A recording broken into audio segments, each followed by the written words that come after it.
सभी को नमस्कार। आज योग के और स्वास्थ्य के जिस टॉपिक पे हम लोग बात करेंगे वो बड़ा ही महत्वपूर्ण टॉपिक है। आजकल एक चाहे पुरुष हो या महिला हो, उसमें एक फंगल इन्फेक्शन की और दाद और खुजली की समस्या बहुत एक आम समस्या उभर के सामने आई है और इसको हम नज़रअंदाज करते रहते हैं और नज़रअंदाज करने का नतीजा ये होता है कि ये जो तकलीफ़ है, ये जो बीमारी है, बहुत ज़्यादा बढ़ जाती है। दूसरा, हम किसी से बोल भी नहीं पाते हैं, कह भी नहीं पाते हैं कि हमें ये वाली प्रॉब्लम है।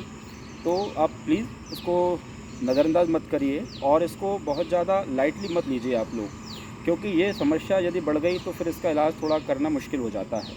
मैं आज आपको दाद और खुजली और जो दाँत के माध्यम से जो हमारे शरीर पे स्पॉट्स हो जाते हैं, लाल लाल चकत्ते टाइप के हो जाते हैं, उसके बारे में कुछ 2-4 घरेलू नुस्खे बताऊंगा जिससे आप उसको आसानी से ठीक कर सकते हैं।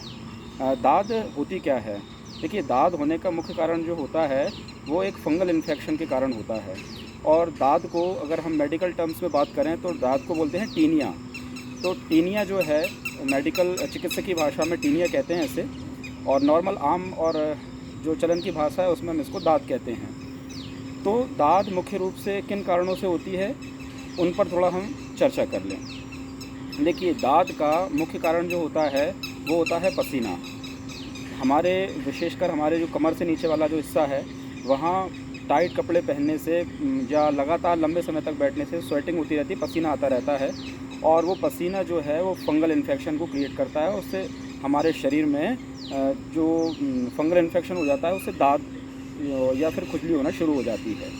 दूसरा, इसका बड़ा महत्वपूर्ण कारण, मुख्य कारण ये है कि हमारे जो अंडरगारमेंट्स होते हैं वो हम लोग प्रॉपर तरीके से सनलाइट में नहीं सुखा पाते उनको, और जल्दबाजी में बड़े बड़े शहरों में तो देखा है कि मल्टी स्टोरी या बहुत बड़े बड़े फ्लैट्स होते हैं तो सूर्य का प्रकाश आता ही नहीं है, और आजकल हम आधुनिकीकरण में घरों को ऐसा बना रहे हैं कि सूर्य का प्रकाश उससे बाहर रहता है।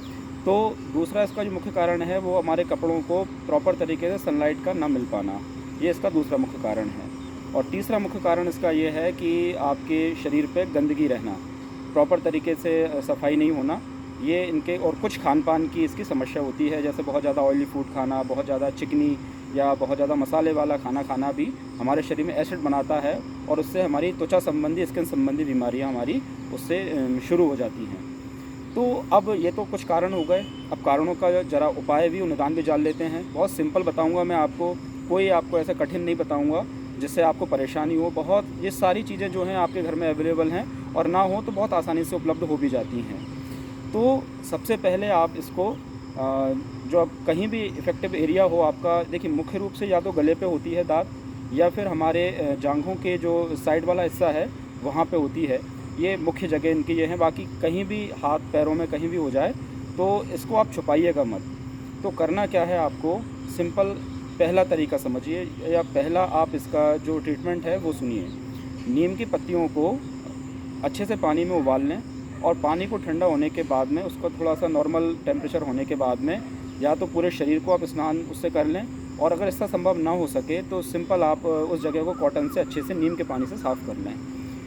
दूसरा, नीम के पत्तियों को, अच्छी ताज़ी फ्रेश पत्तियां हों तो उनको मिक्सर में अच्छे से पीस लें तो उनका एक पेस्ट टाइप का बन जाएगा, और कॉटन में उसको रख के, और कहीं भी आपको हो समस्या, या तो पूरे पेस्ट में क्रीम जैसा उसको लगा लें, लेप कर लें उसका, या फिर कॉटन पे रख के उस जगह को बांध लें पट्टी को, रात भर उसके लिए छोड़ दें। आप सुबह देखेंगे आपको बहुत राहत मिलेगी उससे, और बहुत जल्दी जो है इससे आप रिकवरी कर सकते हैं। ये नीम का एक मैंने प्रयोग बताया। दूसरा सिंपल इसका प्रयोग एक और है, नारियल का तेल। सभी के घरों में उपलब्ध होता है नारियल का तेल। नारियल के तेल में क्या करना है आपको, नारियल के तेल में कपूर मिला के उस जो जगह आपको परेशानी है वहाँ पे इसकी हल्के से कॉटन से लगा लें उसको।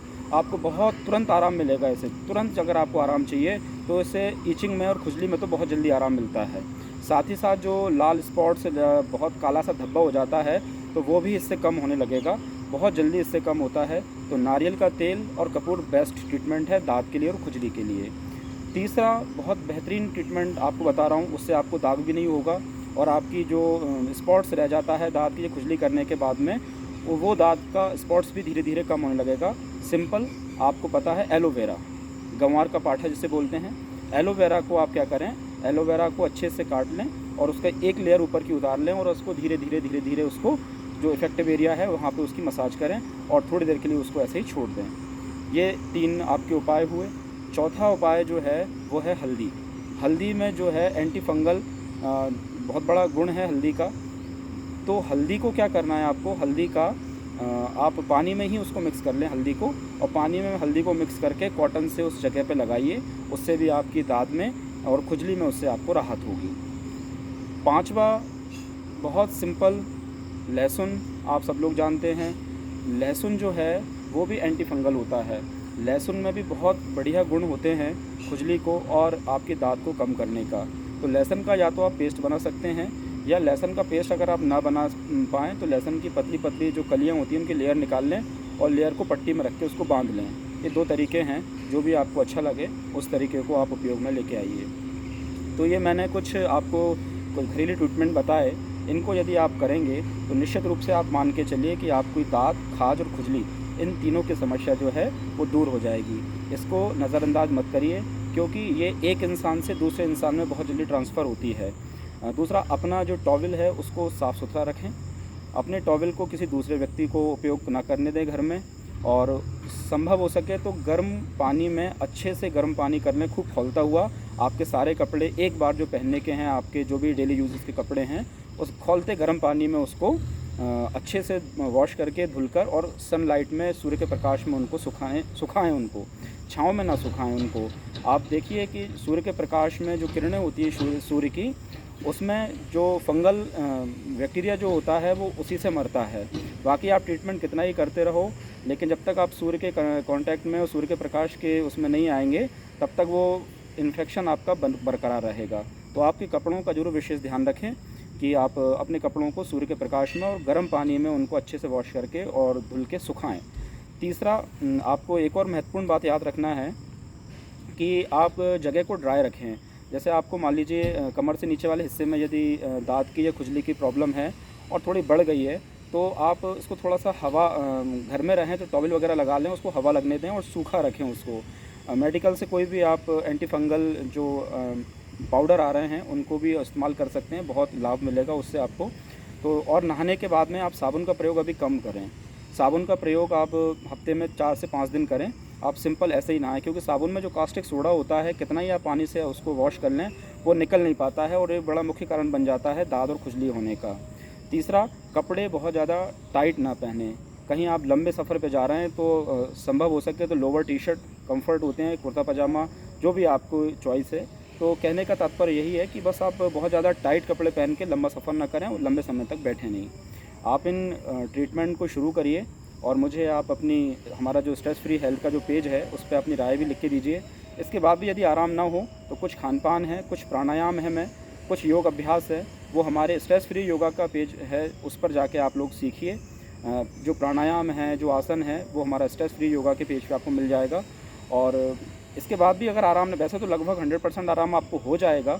इसके बाद भी यदि आपको आराम ना लगे तो आप मुझे मैसेज करिए, 4-5 ट्रीटमेंट और हैं, मैं आपको बता दूंगा उसको। तब तक के लिए आप जल्दी से, यदि आपको शुरू हो गई हो समस्या तो उसको बढ़ाइए मत और ट्रीटमेंट शुरू करिए। नमस्कार।